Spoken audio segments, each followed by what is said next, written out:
Welcome to The Interviewer with Beef Tech. I am Beef Tech. I want to give the warm welcome to a fine actress. Her name is Katelin Stack. We're going to show some clips before the interview and roll the clips. I was in a surgery and I was really stressed and really frustrated. And I remember thinking, what if I could just end it all. You want to go get some. Stop thinking there's some pretty tissues. I know. I'm here for whatever it is that you need. Okay? No. Wait, Dr. Molly. Dr. Molly. The Interviewer with Beef Tech. What's up, Caitlin? Thanks for Hey, being on my show. thanks for having me. Yeah, yeah, it's great to have you on. You're an actress. So, well, let's just go from the beginning. Like, how long have you been doing acting for? I think it's 20 years this year, actually. 20 years? Wow, Yeah, I started in 2005. 2005. hmm So, did you do theater? What was your background? Yeah, I started mostly in community theater in Woodstock here. Took some classes at MCC, did some shows there. Spent way too long in community theater, being young and naive. I thought that was going to be my big break, and I had no idea how to get into film. And then I finally started learning things and transitioned into film. So, what kind of plays did you do? What was one of your memories of one of your plays? At the time, I would audition for anything I fit the role for. Um, I've done Sabrina Fair, Sweet Charity, um, Talking with Out in Waukegan. That was actually my first show. Um, What was your age on that one? How old were you when you did that one? I think I would have been 19. 19. Yeah. Yeah. So, like early on, did you know that you had this? Did you think about it before you pursued it, or what was? It's kind of always been a calling. I guess I can't explain how or why. It felt like the thing I was gonna do. Yeah, And and back then, the internet it wasn't new, but I was probably more new to it than it was new to the world, and I didn't really know how to navigate it, where to look, what to look for. Um, but that's all just stuff that I learned along the way and eventually got to the point where, you figure out what you actually do need, what you don't need, and here we are. yeah.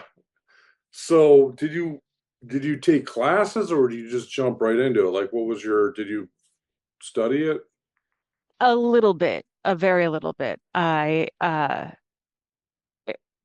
guess the catalyst was actually I needed two more credits to stay on my parents' insurance when I was in college, and I figured, well, I have to take this acting class or I have to take a speech class. And I thought I hated public speaking at the time, and figured, well, maybe the acting class at the very least will help me feel a little bit more comfortable in front of people. And I took it, and then like all of the light bulbs clicked. Um, so I took level one and level two at MCC, and then just kind of branched off from there. I've taken a few random classes here and there. I'm a graduate of Second City's improv program. Um, but getting down to Chicago to take classes is difficult with schedules right now. I do want to take a few more classes, um, but most of my learning experiences have been through experience on set or on the stage. Have you worked with other people that kind of taught you some tricks that you kind of hold to this day, like some techniques or anything from other actors? I wouldn't necessarily say there's anything in specific that stands out, but I like to think I'm a very observant person, and so I'll pick up on different things that other people do. So See let's if it's yeah, let's talk about how you prepare for roles. okay. What's your system? Yeah, what do you like to do? Uh, just kind of read through the script a couple times and envision. I have a very, very vivid imagination, and I think the best quote about acting is from Stanford Meisner or Sanford Meisner. I think it's Sanford Meisner. Um, you live truthfully under imaginary circumstances. And so for me, I just kind of put myself into this person's world, figure out who they are, um, what's happening in their world, these extraordinary circumstances are affecting them, they would react to it, uh, what they think about when they're doing the things. You have to always have context and always have intention behind what your character is doing. So why is she doing this? Why is she doing that? Why is she saying this? What does she want? And figuring out what those beats are and how to play them, how to get what you want, basically. I noticed when we're shooting American Woman, we're in the the bedroom and you're crying and how did you I mean that seems pretty hard to kind of I mean you Mhm. were really crying and Yeah. I actually felt kind of bad because Luciana was like, okay, let's do the next shot. And I was trying to give you some time. So like during that moment, like how do you get there? You live truthfully under imaginary circumstances. Yeah. Yeah, it hits a little closer to home because I do have a daughter, and I do have a husband. So, you build on what you know, yeah, take my love for them and then put that into Molly's character. She's just lost both of them very abruptly. I know that that would devastate me. So, Let's talk about this one film. I'm really pumped up about it. X. I mean, I saw like a clip that I was like, wow, this thing looks crazy cool. yeah. Um, and I did do some research on it, and I was like, I looked at another film that she did was Evil Lurks, and I really Yeah. enjoyed that movie a lot. It reminded me of kind of old school 80s filmmaking. Tell me Mhm. about this Vic Effects movie that you were in, or still are you still shooting it or? No, no, no. We're getting ready to Chris Shern, the writer, director, producer, all around head honcho man, fearless leader.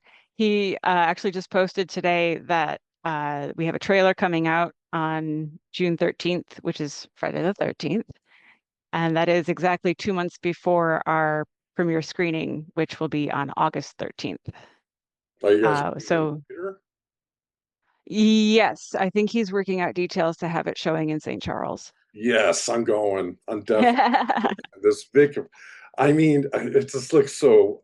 So what? I don't even know what the story's about, but I just it just what's the story about? I don't even know. So Vic is a Foley artist, and she is very, very wrapped up in her work. And I don't know how much I can say exactly. I So don't want to give spoilers, she's obviously. a visual effects artist, and she's is that She's a Foley artist, so she makes all of the sounds that you hear in a movie. okay? Okay. And she's someone that gets very wrapped up in her work and it affects her personal life. And I think I'll leave it there. Well, I just saw that clip with the lector and the woman with the with the thing. And I was like, oh my god! And then you're like you're going through the air. I was like, oh my god, that's. Like I got to do something like that with electric. Electricity is badass. So that looks like was it fun to shoot, or how many days were you on set for that one? Um, I was on set for maybe it felt like 20 days roughly, Yeah, but those were broken up over the course. Like I think we shot over the course of like 8 or 9 months, a couple of random weekends here and there when schedules allowed and everything. yeah, And Chris could get locations. Um, it it was definitely something different from what I usually do. yeah. And I'm again, I don't want to give away any spoilers, but it's I got to play a couple different people. So That's awesome. It looks great. I can't wait to see it. Um, yeah, I'll look for the when it's going to show. Um, it looks like I was looking at your IMDb, and wow, you got a lot of movie credits yeah. for you know um your career. What was your maybe your favorite one to shoot for just having fun on set and everything like that? Uh Mer- gosh. uh, Unfortunately, no, I have to say that haunt season was probably the most fun I've ever had on set. Um, we shot haunt season on location at the Realm of Terror in Round Lake Beach, and I got to fulfill an unrealized childhood dream of frolicking through the water attractions of a mini golf course. Well, running through a water attraction. But how many days was that for shoot? my schedule, I think I was on for 9 days, maybe like Yeah. somewhere between 6 and 9. I shot 3 weekends, so maybe like I don't know, 8 or 9. Yeah, I'll say 8 or 9. Now, do you have any other skill sets for, do you edit? Do you do light Uh, cameras, or do I you anything else besides? can edit. I don't like editing. I thought I liked editing. Yeah. Um, you know exactly what I'm talking about. Yeah. I like puzzles, and so putting puzzles together is fun, but when each piece of the puzzle has like 5 or 7, or in some cases 10 or more variations of the piece that could fit in the puzzle, it got overwhelming for me. And so like I'm okay with editing shorts, but anything more than like 15, 20 minutes, it becomes too much for my brain to process. Um, I dabble a little bit in special effects makeup. Um, that's really it. I can kind of produce. I can organize. I won't say I can produce. I can organize things. Well, that's very important, especially pre-production and other Yes. logistic stuff that people don't really think about during production. It's like that's actually the pretty important. Uh, Yeah. yeah, speaking of edits, I've been doing this documentary about dementia and Alzheimer's. I mean, Alzheimer's and clowns. Basically, clowns. I followed them around for a couple months, and they they entertain like the dementia patients who go to the nursing homes. Anyway, Oh, cool. I shot this before we shot American Woman, and every time I try to edit, because my mom is, I took care of her with the dementia, Yeah. but every time I try to edit it, I this is the third attempt now trying to edit it because I just get too sad. But I could see where you're trying to, you're saying with the pieces, trying to, it just gets overwhelming if it's a long thing. Now, do you have anything coming up, anything in the works that you're looking forward to, or maybe? Well, the Vic Effects premiere, of course. I'm very much looking forward to seeing how that turned out. Um, and the only other thing that I really have going on right now is my friend April Noel and I are working on pre-production for her film, which is called A Year to Remember. You should go find it on Facebook and follow and like the page. Definitely. Wink, nudge, nudge. It's a rom-com, but It's a what pretty com? sure rom-com, romantic comedy. Oh, okay. Sorry. Um, but I think nothing's official yet. We haven't signed any paperwork, but we toured a potential location for the main house in the story, and I think April's going to go with it. That's awesome. So you guys, she's acting in it too. Both of you guys are Mm, I she's going production. to be producing it. I'm not sure if she's decided whether or not she's going to direct it or not. I'm going to help out with as much as I can for pre-production, and then I plan on auditioning for it. What? I mean, you're friends with April though. So I mean, it sounds exciting. It sounds like a fun project. Romantic. Like, do you guys have any male? Is it a gay or straight type of romantic? Straight. Yeah. Is there any people in the works that you're looking at for male counterparts? We are so far out from casting right now that Yeah. it's not even a thought in our minds right now. That'll probably happen maybe a month, 2 months out from when we're actually ready to start production. Yeah. That makes sense. There's so many other things to get done. Yeah. During that. Trying to think what else. Anything else you want to talk about film sort of stuff? Whoa. Uh, Uh, what do I you? don't know. I mean, you did. You were doing. You were at Second City. Do you do stand up or were you doing improv stuff or It whatever? was all improv stuff. I don't think I could do stand up. I'm not methodically funny. Like I can't sit down and be funny. It happens very spur of the moment and off the cuff. I don't know. I mean, because like a lot of actors can you kind of memorize the gist of the joke, and if you have that skill set, you can. But it takes a lot of alcohol to get good. You know what I mean? That's the thing about stand up. You got to get drunk all the time. Well, the when I was doing improv with Theater Underground, we would frequently play at Olive Black in Richmond, which is a martini bar, and we would say the drunker you get, the funnier we are. I, yeah. But I've been around bars like in Wrigleyville, and like you see these drunk guys, and they're like they think they're hilarious, but I guess they're just some drunk like cubby. Well, most people have a very obscured image of themselves when they're intoxicated. Yeah, it's like I don't know. It's yeah. Um well, I think yeah, that sounds good. Trying to think what other questions I'm missing here with you. No, I think we're good on questions, unless if you want Right to talk on. something randomly. I can't think of anything. You Yeah, can't put me on the spot. My mind immediately just goes, it just blows up. it Bam. blows up, it goes completely blank, and I cannot think. Um, yeah, I think that covers it. Okay.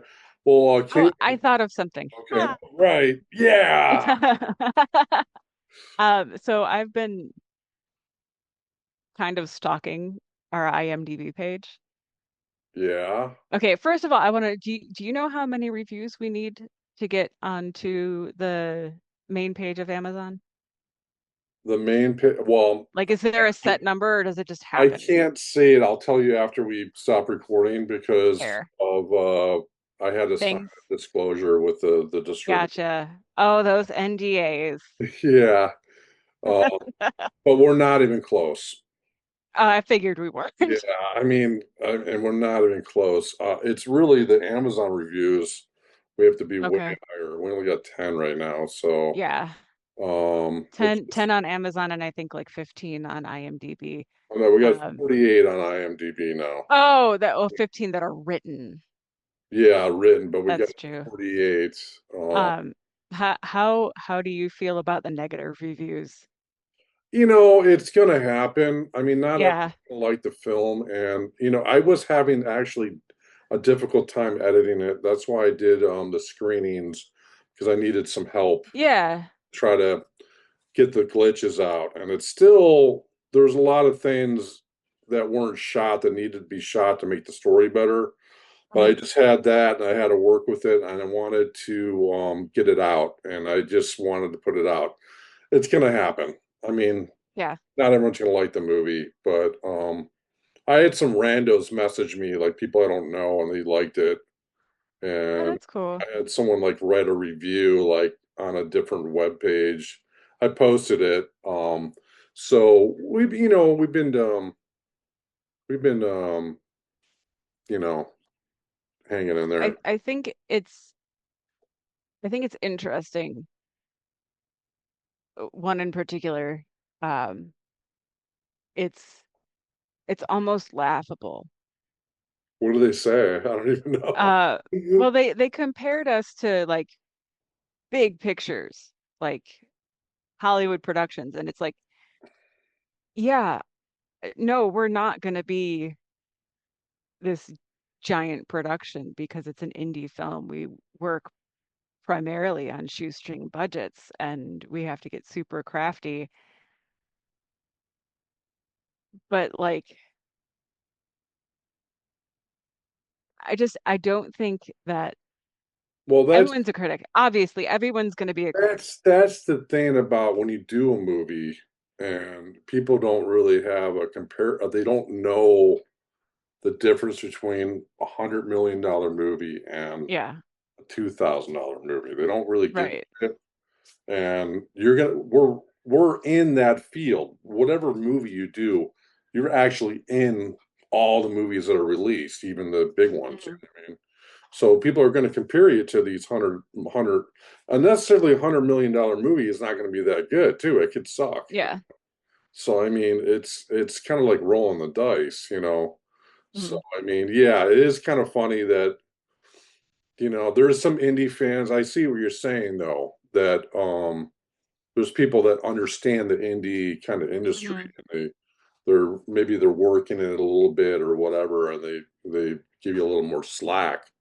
But the general public, I don't think they really care, you I know. don't think they realize how much more difficult it is for indie productions to even just get off the ground.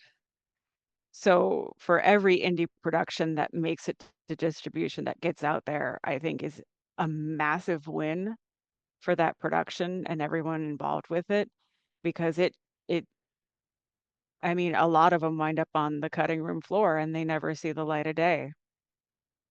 Uh, So I am extremely proud of the work that went into the film despite all of the issues that may have or may not have been present.